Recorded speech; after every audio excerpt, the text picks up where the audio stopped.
Sorry ass DJ.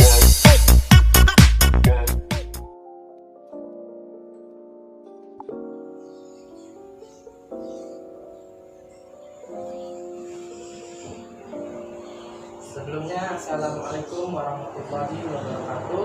Selamat pagi anak-anak. Apa kabarnya hari ini? Sehat semua ya? Alhamdulillah. Di sini Bapak akan mengabsen terlebih dahulu ya. Bapak akan mengabsen. Coba siapa aja yang hadir tunjuk tangan ya. Andi, ya hadir. Budi, hadir. Erna, hadir. Ya, semuanya hadir semua ya. Di sini Bapak akan menjelaskan yaitu tentang tokoh-tokoh sejarah pada masa kerajaan Hindu, Buddha, dan Islam di Indonesia. Yang pertama ya, Bapak langsung menjelaskan saja ya. Yang pertama yaitu kerajaan Hindu di Indonesia. Yang pertama di sini ada fotonya ya, yaitu ini adalah foto Aswawarman. Aswawarman adalah kerajaan Kutai kedua yang menggantikan Udungga sebagai raja sebelum masa pemerintahan Aswawarman. Kutai menganut kepercayaan animisme.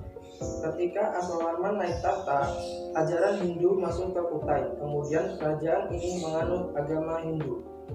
Aswawarman dipandang sebagai pembentuk dinasti kerajaan yang beragama Hindu. Lalu yang kedua ada tokoh lagi yaitu Mulawarman adalah yaitu menggantikan Aswawarman sebagai Raja Kutai. Mulawarman menganut agama Hindu. Kemungkinan besar pada masa pemerintahan Mulawarman telah ada orang Indonesia yang menjadi pendeta Hindu. Dengan demikian upacara keagamaan tidak lagi dipimpin oleh Brahmana dari India. Mulawarman mempunyai hubungan baik dengan kaum Brahmana. Hal ini membuktikan karena semua yupa dibuat oleh pendeta Hindu. Lalu yang ketiga yaitu seperti ini fotonya, yaitu Punawarman merupakan Raja Tarumanegara. Kerajaan Tarumanegara merupakan kerajaan tertua kedua setelah kerajaan Kutai. Punawarman memeluk agama Hindu yang menyembah Dewa Wisnu. Prasasti peninggalan kerajaan Tarumanegara menceritakan kebesaran Raja Punawarman. Selanjutnya, tokoh sejarah pada masa Buddha. Yang pertama yaitu Sahyadiri adalah maha guru agama Buddha yang ada di kerajaan Sriwijaya. Sriwijaya telah menjadi pusat agama Buddha. Ada lebih dari 1.000 pendeta yang belajar agama Buddha.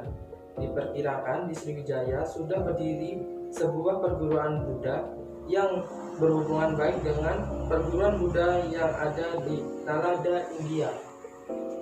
Lalu yang kedua yaitu Sri Maharaja Kertanegara adalah raja terakhir yang memerintah kerajaan Singasari. Masa pemerintahan Kertanegara dikenal sebagai masa kejayaan Singasari, yaitu ia sendiri dipandang sebagai penguasa Jawa pertama yang berambisi menyatukan wilayah Nusantara. Yang ketiga, Bala Putra Dewa memerintah Sriwijaya sekitar abad ke-9 atau ke-10 Masehi. Berasal dari keluarga Shailendra yang berkuasa di Pulau Jawa. Mulai sekitar tahun 750, ayah Bala Putra Dewa bernama Samarapira dan ibunya bernama Tara. Lalu yang selanjutnya yaitu tokoh sejarah pada masa Islam, Sultan Malik Al-Saleh. Sultan Malik Al-Saleh adalah pendiri raja pertama kerajaan Samudra Pasai. Sebelum menjadi raja, dia bergelar Merah Site atau Merah Celuh. Sultan Malik Al-Saleh adalah putra Merah Gajah. Diceritakan Merah Celuh mengembara dari satu tempat ke tempat lain. Akhirnya dia berhasil diangkat menjadi raja di suatu daerah yaitu Samudra Pasai.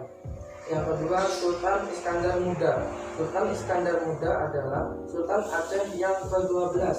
Beliau memerintah tahun 1606 sampai dengan 1637.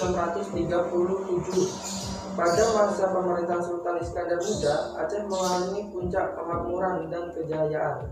Aceh memperluas wilayah ke selatan dan memperoleh kemajuan ekonomi melalui perdagangan pesisir Sumatera Barat sampai Indrapura. Yang ketiga, Sultan Alauddin Riwayat adalah Sultan Aceh ketiga, memerintah tahun 1538 sampai 1571. Dengan bantuan Kerajaan Turki Utsmani, Aceh dapat mengembangkan angkatan perang yang baik. Sultan Alauddin Riwayat mendatangkan ulama-ulama dari India dan Persia. Mungkin hanya itu yang dapat Bapak sampaikan. Apakah ada yang ingin tanyakan? Sepertinya tidak ada ya. Kalau tidak ada, Bapak akan akhiri pelajaran hari ini. Mari kita tutup dengan bacaan Alhamdulillah.